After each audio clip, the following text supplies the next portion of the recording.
खिलाड़ी भी पधार चुके हैं। And Sahil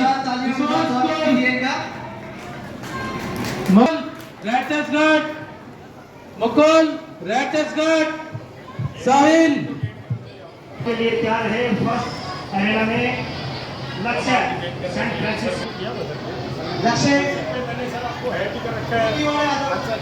black tiger taekwondo academy के ट्रेनर कोच सूरज जी और अन्य कोच सम्मानित कर रहे हैं। नंबर 1 है मनोटा माही को सभी खिलाड़ी ग्रुप ए के सभी खिलाड़ी उधर बैठेंगे कोने में, उधर बैठो कोने में। जोरदार तालियां एक बार फिर से सेंट स्कूल तरफ से श्री मनोटा माही जी को ब्लैक टाइगर ताइक्वांडो एकेडमी की ओर से मोमेंट। तो मनोटाक माही यहाँ पे पहुंचे हैं, तो बातचीत कर लेते हैं। नमस्कार सर, क्या कहना चाहेंगे आज इस खेल के लिए? ये जी बहुत ही अच्छी बात है कि ग्रामीण क्षेत्र में जिस प्रकार से प्रतियोगिताओं का आयोजन किया जाता है, इससे जो ग्रामीण क्षेत्र की प्रतिभाएं हैं वो निखर के सामने आती है और ऐसी प्रतियोगिताओं का समय समय पे आयोजन होता रहना चाहिए। हमारे भाई है सूरज जी, इन्होंने आयोजन किया है आज गांव गंगवा में। हम इनका धन्यवाद करते हैं कि ये अपने जो ग्रामीण क्षेत्र के हैं प्रतिभाएं हैं उनको निखारने का काम कर रहे हैं।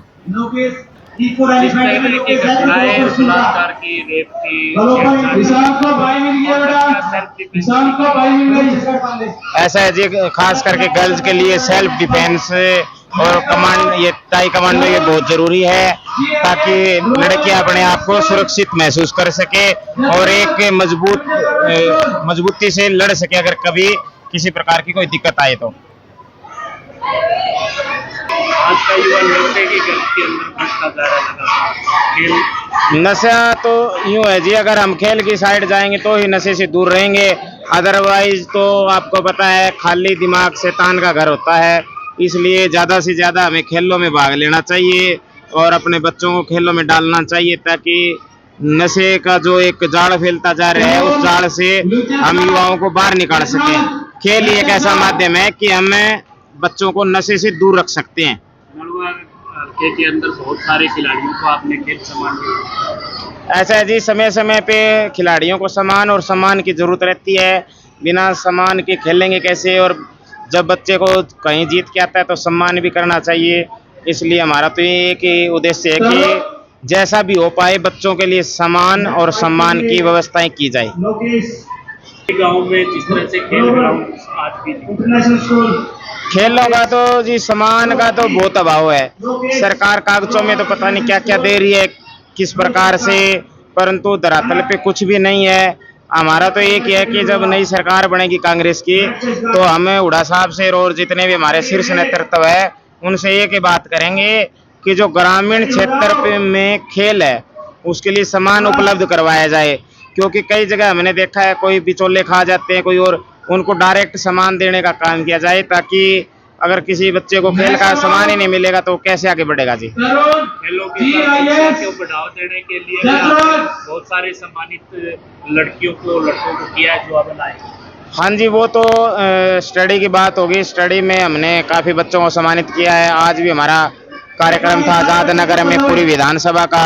तो खेल और शिक्षा दो ही ऐसे क्षेत्र हैं, जैसे हमने देखा ओलंपिक में क्या है ये देख के बड़ा दुख होता है कि 140 करोड़ की देश की आबादी है और केवल मात्र 6 मेडल आए हैं। उनमें भी यूं मान के चलो आप कि गोल्ड मेडल तो आया ही नहीं उनमें, और 6 में से 5 हरियाणा के मेडल आए हैं। और हरियाणा के साथ कल हमने आवाज़ उठाई थी कि जो भेदभाव किया गया ओलंपिक कोटे में का जो खेल बजट देने में, वो भेदभाव गुजरात को तो इन्होंने 400 करोड़ से ज़्यादा दे दिए, हरियाणा को नामात्र बजट दिया। और फिर भी क्या है, हमें व्यवस्थाओं में परिवर्तन लाना पड़ेगा कि आज हम ऐसे 71वें स्थान पे आए हैं। 140 करोड़ जनसंख्या हमारी, और हम अपने आप में यूँ घोषित करते हैं कि हम साधन संपन्न और सक्षम हैं।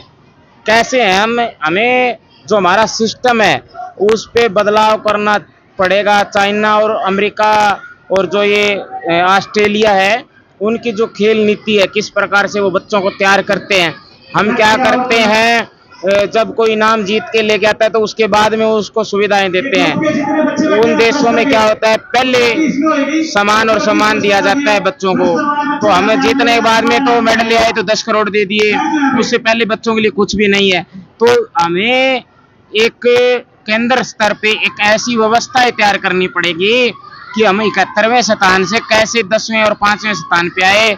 अमेरिका और चाइना और ऑस्ट्रेलिया और इंग्लैंड की जो नीति है, खेल नीति, वो हमें अपनानी पड़ेगी। इस तरह से जो खेल अकेडमी चले वो अपने मुद्दे पे चल रही है, सरकार की तरफ से कोई प्रोत्साहन नहीं है। नहीं, जो अकेडमी चल रही है ये मैं एक इनको धन्यवाद करता हूँ कि ये मान लो अपने रिस्क पे करते हैं। इसमें कोई जरूरी नहीं है कि इनको इनकम भी मिले, को भाई सुख सुविधाएं भी खुद को व्यवस्थित करनी पड़ती है, खर्चे भी निकालने पड़ते हैं, फिर टूर्नामेंट भी करवाने पड़ते हैं।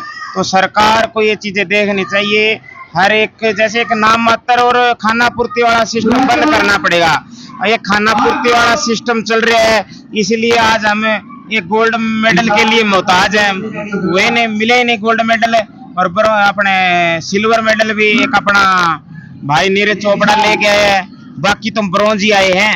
हमें कब तक ब्रॉन्ज तक सीमित रहेंगे, कब हमें 10वें नंबर पे आएंगे? इसके लिए जो हमारी केंद्र की सरकार है उसको एक अहम फैसला लेना चाहिए कि आखिर धरातल पे क्यों नहीं वो उठाव हो रहा बच्चों का, क्यों नहीं खिलाड़ी बन पा रहे। हम एक सिर्फ ग्रुप डी की नौकरी और यहाँ तक भाई लग गए, उससे आगे हमारे खिलाड़ी क्यों नहीं ओलंपिक में जा रहे। ये एक बहुत ही सोचने वाला विषय है, क्योंकि हम लगभग आज़ाद हुए 80 साल होने को जा रहे हैं। 78वां हमने मनाया इंडिपेंडेंस डे, स्वतंत्रता दिवस है। ये बहुत ही एक अहम मुद्दा है कि हमारे आज भी हम खेल में इतने पिछड़े हुए कैसे हैं।